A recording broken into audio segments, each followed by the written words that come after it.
All right. Good afternoon, everyone. We're getting started with our first interview with Meet the Candidates with Lisa Lene.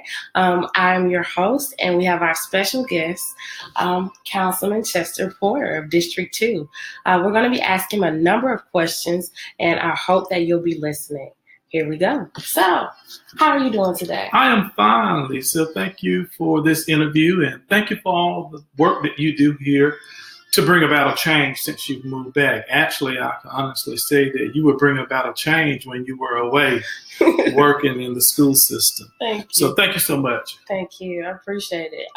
So we're going to go ahead and jump right in, if you don't mind. Okay. So tell us about yourself. Where were you educated, about your family and your job at this time? Okay. So as everyone knows, that I am a lifelong resident of the marvelous city of Bessemer. Okay. And I grew up just 2 blocks away from here on 13th Court. Okay. So my family still lives there. My sister and my lovely nephew and my niece, who I am very close to, and my great grandnephew lives, right around the corner also. I got my formal education at, I'm going to take you way back. That's fine. We got time. Yes, indeed. So I actually grew up in Brighton, Alabama. While my father was in the military, my mother and I stayed with my grandmother. And when he got out, that's when we moved to the marvelous city of Bessemer. So my first school was Brighton Elementary School. And then from there, we moved, as I stated, to Marvel City of Bessemer. And just from the middle of the street, that way was considered the county. So we were zoned to go to the Hurritown system, school system. So from there, I went to Hurritown Elementary School, Pittman Junior High, went on to Hurritown High School. And then from there, I did a year of college at Jacksonville State University, went off to the military. And once I did that, went back to Jacksonville State University and moved back home and got a job working for Coca-Cola United. Stayed there for 27 years, moved up from, I started working on the trucks, taking drinks to the stores, and I did not like that job at all. So from there, I just worked my way up to the corporate arena and became a ERP analyst / project manager there. And God was good to me. He allowed me to see many things. I learned how to work hard for anything in life. And now I just presently started a career with Blue Cross and Blue Shield. Wow. So I'm in my 2nd week of working with them. Oh, my goodness. Yes. How's that going? So it's going good. I'm learning a lot, applying those skills that I gained from Coca-Cola United and applying them to Blue Cross. But I love my career path. God has really been good to me. That's good. Key things, viewers, I want to bring out the fact that he talked about his career path and the journey he's taken. Things don't just happen. You have to make sure that they are happening because you are moving one step forward. And to see that he was able to be the person on the delivery truck and then be able to transition to another position, that's a really, really important thing to think about. Every entry position is one way of opening the door to a new opportunity. And you're right about that. I'm glad that you stated that because it did not just happen overnight. I started off there working part-time, making $7 an hour. And at that particular time, back in 91, 92, I thought that was a lot of money. Right. And from there, I just surrounded myself with people that I wanted to be like, there at the company. And became one of the first Black African Americans to actually go upstairs and work in corporate arena. Wow. So, I've worked in many areas there at Coca-Cola, so I knew the system from the front door to the back door. Wow. So, and I applied myself, like I stated, you just have to have the right determination. It's true. And surround yourself with those individuals who who are willing to teach you and how to apply those skills and keep them in place. That's very true. That's very true. Well, thank you so much for sharing that. We're going to get into some of our questions now, so y'all get ready. So you told us about yourself, family, and education. Tell me, what books are you currently reading at this time? Well, I'm not going to say any books, but I'm actually reading a lot of the antiquated city ordinance that we have, trying to update those. That has been ongoing, having ongoing meetings, you know, with other citizens and the mayor's office. So that's one of the things that I've really been putting a lot of my effort in terms of reading into. And there's also a gentleman by the name of Timothy Hood. Mr. Hood was killed right here in the city of Bessemer back in 1945. And I ask each and every one of you to go in and research the life of Timothy Hood. He was killed by a Brighton police officer while on the bus. And he moved the sign, you know, back in that particular time in 1945 is when we had the Jim Crow laws or what have you. So while on the bus, there was not that many Caucasians sitting up front, but the back of the bus was really crowded. And he moved this particular sign that read colors to the back.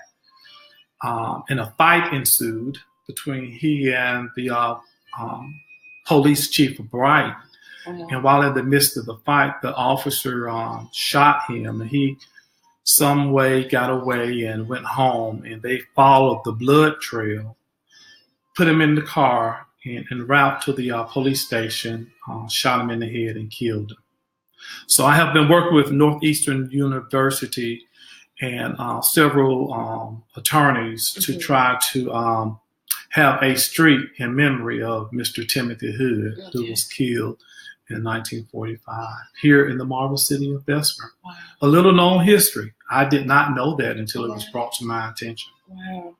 I definitely want to see the street. I want to see the movie. I want to see the story continue to be shared. So thank you so much for I love it when people read books. So this is definitely a big thing to know. Thank you so much. Oh, no problem at all. Next up, what was your favorite subject in school? I would say my favorite subject was history. I also like playing sports too. So I played sports in junior high school, played on the B team and on the varsity team. I was really fast in running track and playing baseball with the Hueytown Cardinals.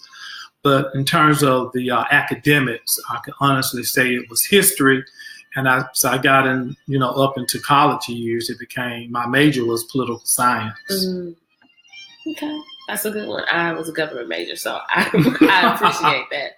It shares a lot about how the government works, and a lot of people forget that you need to study what government is in order to really understand how it's supposed to function and support society. So thank you for studying that. Yeah. And also being on the city council. Yes. So that's a good thing. My passion. My love. Okay. My love. So we have, what could you say to students who are starting their new year in school? Number one is to really apply yourself. No matter what grade you make, I don't care if it's a D, always strive to try to make a C. And once you make that C, strive to make that B. And surround yourself with those students who have good study habits. Right. Everyone cannot ace a test. I've known friends, or I have friends that, make straight A's and B's, but just could not master a test by the basic reading, questions that they had. So always surround yourself with people that are positive, people that are, I would say, shakers and movers in a positive way. Right. In a positive way. Right. And always pray before you take a test. Pray before any decision that you make. Pray before you go to school on a daily basis. I pray every day when I get up in the morning, when I walk out the door, even when I'm cutting the grass, when I'm going to work, I'm constantly in prayer. So to have a strong prayer life, it would give you that foundation that when a hard wind comes your way, there you go. You can be rooted like a tree. That sounds good. Wow, I think you just gave us a sermon right there. All right, let's see. We talked a little bit about yourself. We talked about, schools. Now I want to get into Bessemer. Mm-hmm. What do you love about Bessemer? Oh, good question. What I love about Bessemer is the rich history that our city has. There's so much opportunity here. I like knowing the history. The old saying is you don't know where you're going if you don't know where you've been. Mm-hmm. Knowing that how vibrant the city of Bessemer was, hundreds of years ago to this present day.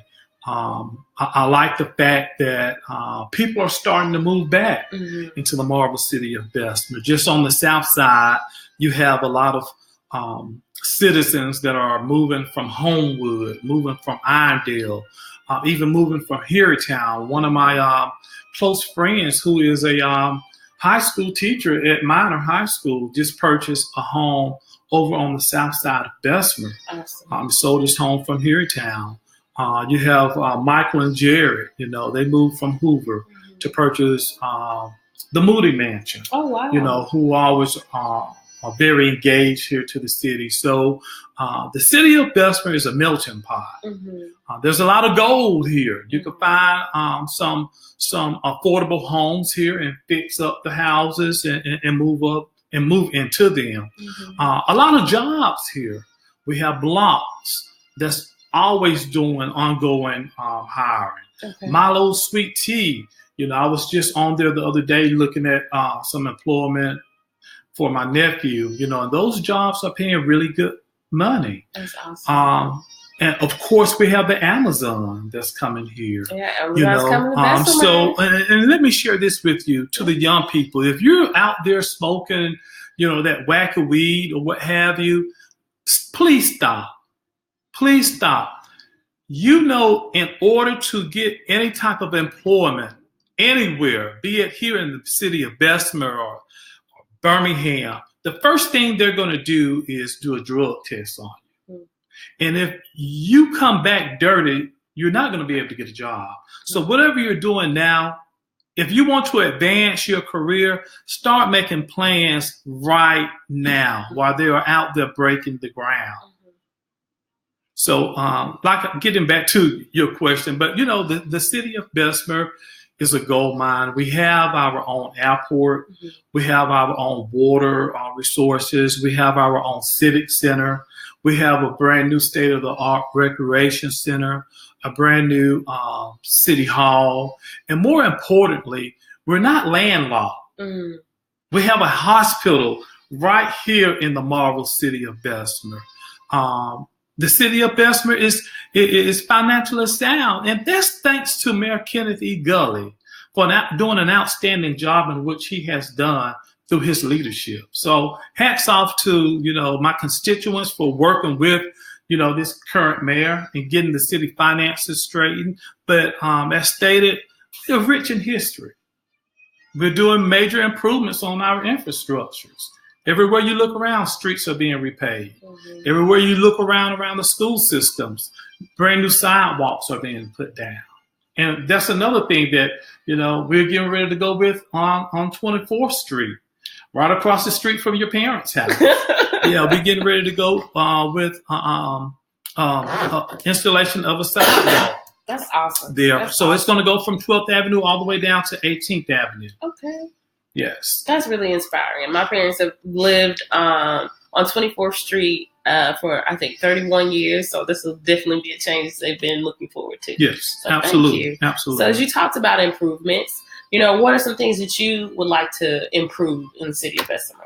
One of the most important things that I would like to see improve or change is the mindset of the citizens.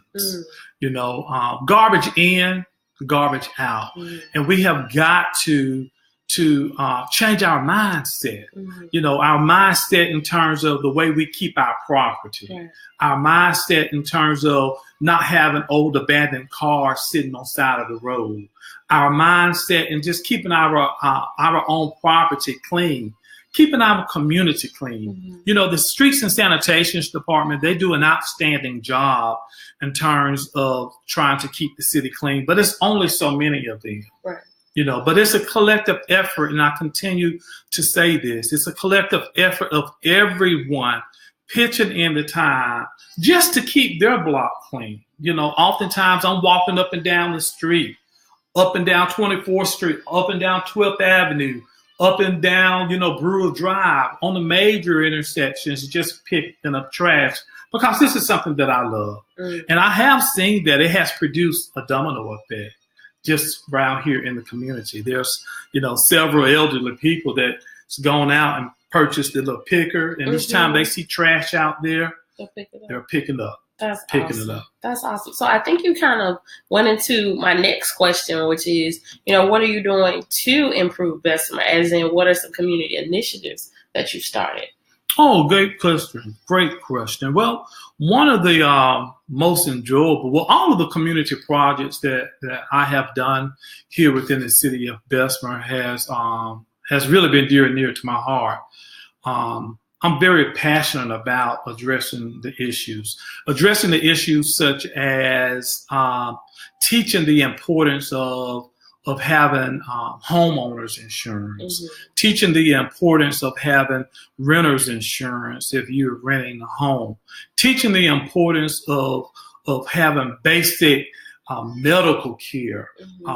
Every year since the inception of the Affordable Healthcare Registration, I've registered over 2,000 citizens right here in the city of Bessemer. And this is something that I do during open enrollment time. Back in 2010, when the former President Barack Obama implemented that, I took that initiative along with other citizens here. So it was a collective effort of everyone to empower those individuals who are working a part-time job to get some type of insurance, and you could get discounts depending on if you qualify for those discounts. Now, is that something you can still apply for? Yeah, you can still apply for that to this day, and you can only do it during open enrollment time. And typically that starts right at the beginning of October. And it lasts going into the latter part of November. But Community 360 is something that I have also. And there I have, many vendors there educating the citizens on different things that they can have within the community, or letting people know that you need car insurance. One of the most important things that really touched my heart as a citizen had the opportunity to come out to Community 360, and they were renting a home. And a good friend of mine, Julie Bell, was there with State Farm. Shout out to Julie Bell, who is right here in the marvelous city of Bessemer. She was able to write up a renter's insurance on a family, and in less than a year, their home that they were renting caught on fire. And thank God that they were able to get renter's insurance. And it actually, took them to the next level. That's awesome. Basic rental insurance, so important. So connecting the dots, that's what I call connecting the dots and empowering the city. The citizens within the city of Bessemer. Oftentimes, Lisa, I share with my constituents that, I could go to city council meetings every day. I sit on several boards. I could go to those meetings every week. But what is it that you're doing to connect the dots? Right. And I'm not talking about just throwing a block party. That's not connecting the dots. I'm not talking about giving our citizens or the constituents a free sandwich. That's not connecting the dots. But how are you empowering them to change their mindset? How are you helping them? One of the other things that I enjoy doing is helping my elderly people. many elderly people that that live here in my district. I've helped them to get brand new roofs on their home.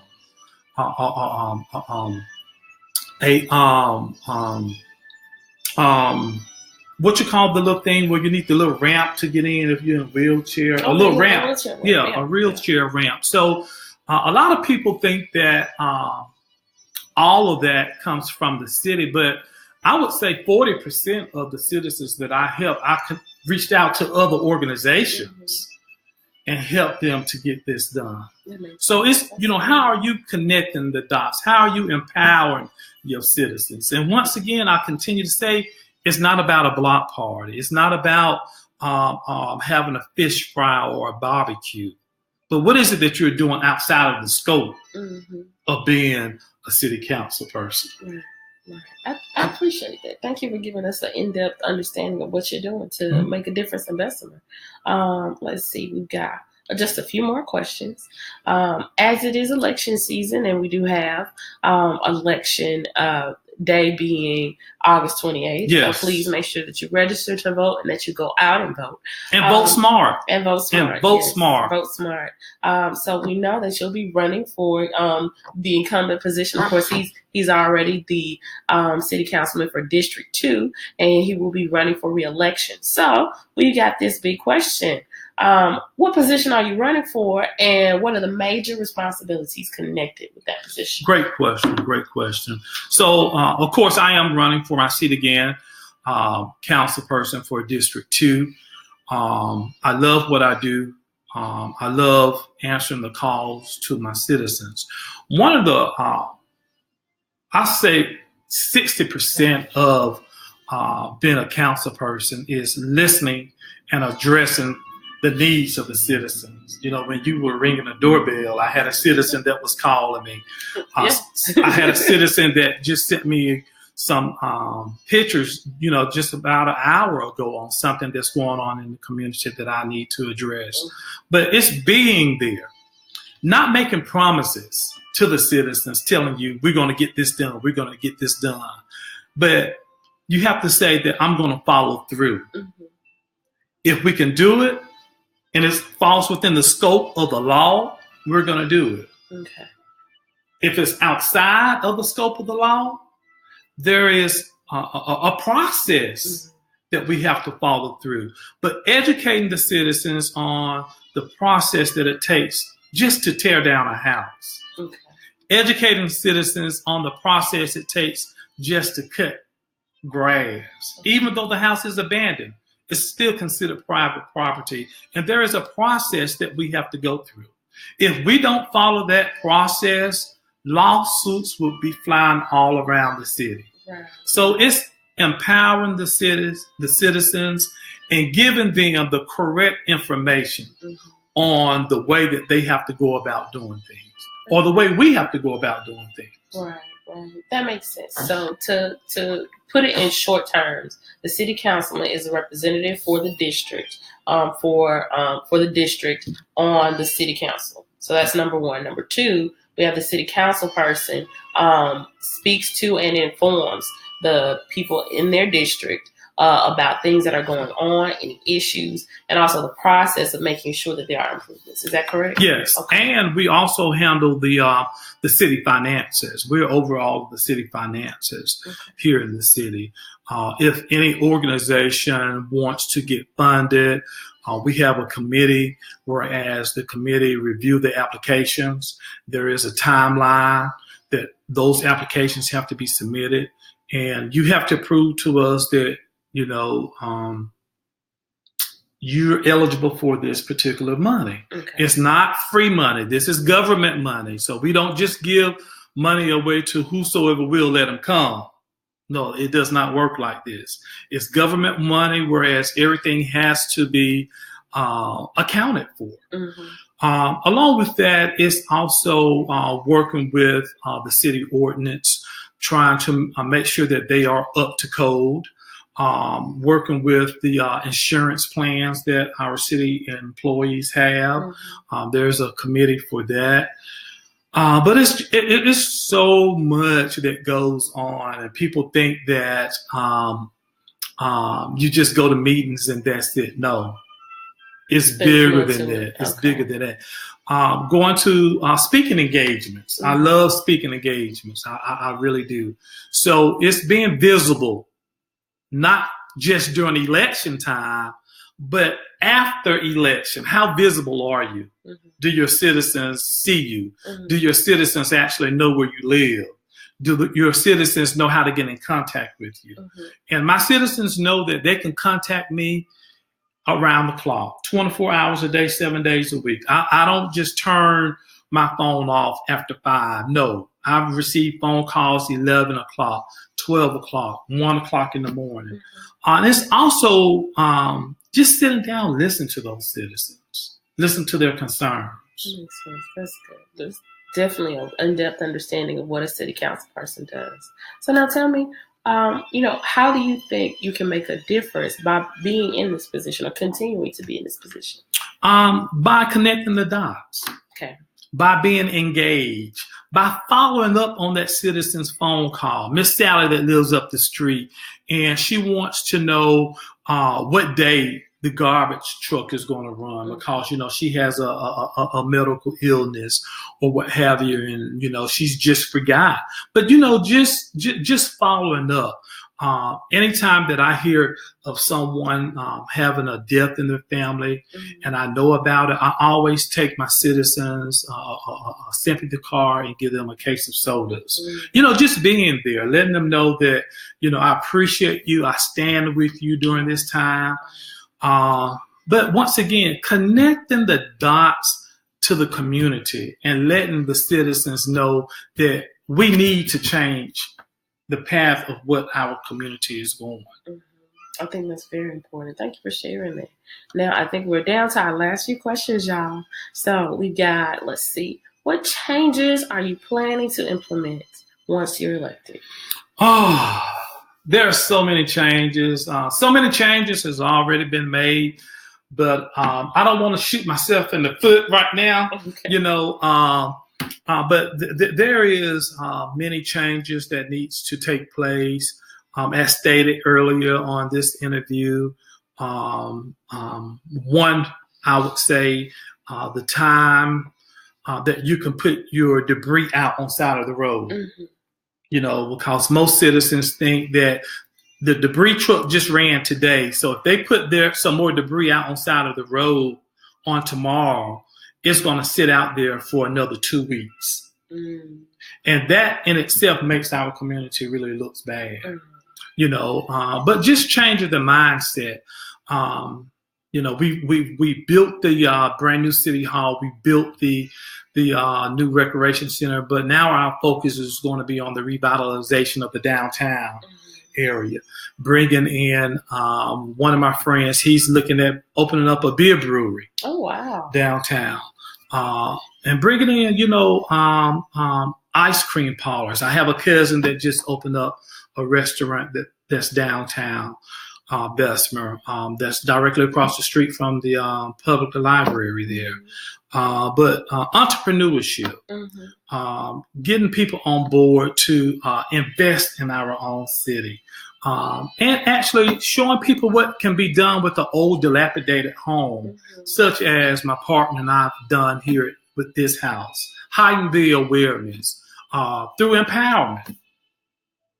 When you get your income tax check or you have X amount of dollars, instead of going out purchasing a brand new car, purchase the old house up the street. It's an investment. It is. You're going to purchasing a car that's going to depreciate. And over time, as you make improvements to your house is paid for, you're going to always have money in the bank. So it's changing the mindset of the citizens here. And another thing is working with, continuing to support the school system. As anyone knows that, the municipality is good, but it's actually the school system that sells your city. Right. So once we have a strong school system, we're going to have a strong city hall. We're going to have a strong city. The citizens are going to be strong. Right. Because the school system is the foundation. And hats off to Dr. Stewart. I must honestly say he's made a lot of changes there in the school systems. Hats off to all of the educators here in the Bessemer City school system for teaching our kids, because they are the ones that's on the front line making that change. Right. That's very true. That's very true. Thank you for sharing that. Mm-hmm. Wow. So, of course, we've talked about Bessemer. We've talked about where you came from. But let's talk about right now. Mm-hmm. How has your family been impacted by your decision to run for office again? So my niece and my nephew, they are all excited. It goes back to connecting the dots. I have them at my community meetings. Mm-hmm. And what am I doing? I'm showing them, not just my niece and my nephews, but I love working with the kids. We go and we knock on the doors, and I'm surprised a kid has not just rang my doorbell yet, asked me, let's go and knock on doors. Right. But it's showing them how to be actively involved in the community. But it's a learning curve also. Mm-hmm. With anything that you do, there should be a learning curve. It's teaching them how to reinvest and how to invest in their community, how to take pride in their community, and how to work together as a team whenever you're running for something. That's right. That's right. It's very important to learn that part. Yes. And you know who I learned that from? My mentor, Miss Betsy Pippins. Okay. I have to. There's not a day that goes by that I don't think about her. Mrs. Betsy Pippins was a matriarch here in the city of Bessemer, one of the first African-American females who ran for city council. She turned around and ran for mayor. Then she turned around and got on the school board. But much of who I am today is because of God, because of my parents, and because of Miss Betsy Pippins. And because of my home church, the Macedonian Missionary Baptist Church, right here in the marvelous city of Bessemer. Awesome. And you mentioned that they're having a forum? Yeah, so on this coming Sunday at 3:30, there will be a forum for those individuals that are running for mayor and those individuals that are running for city council and for school board in District 2. The mayor, of course, that's the only one that's outside of District 2 that's going to be a part of it. But we ask everyone to please come and see what has the individuals who are running for a seat been doing to bring about a change within our community. See who has not been visible. See who has been sitting on their caboose. So who's just coming to the forefront, or what have you. But you know the individuals that's been working for you. And Councilman Chester W. Porter has been working ongoing to make this district better and to bring changes to the marvelous city of Bessemer. That's good. So now, of course, again, we will have election on August 28th. So please make sure that you register to vote. Of course, Chester Porter is one of the persons on the ballot. So please make sure that you learn more about the candidates, learn more about the election process, as well as how our government functions. At this point in time, I want to bring up about the fact that, of course, with elections, there's an election night. So what are your plans for election night? Well, we're going to have a celebration here at my home. And we're just going to be prayerful that the citizens go out and vote the right way. Just remember this, that if you have not seen those individuals in the past year, chances are you're not going to see them the day after the election. They're going to go back into the hole. So vote smart, vote right, cast your vote for Chester W. Porter, City Councilman, District 2. You know my work. You know what we have done to bring about a change here in this community. Well, that was our first episode of Meet the Candidates with Lisa Lene. I'm your host, Lisa Lene, and thank you so much for watching. Have a great day, y'all, and remember to be informed.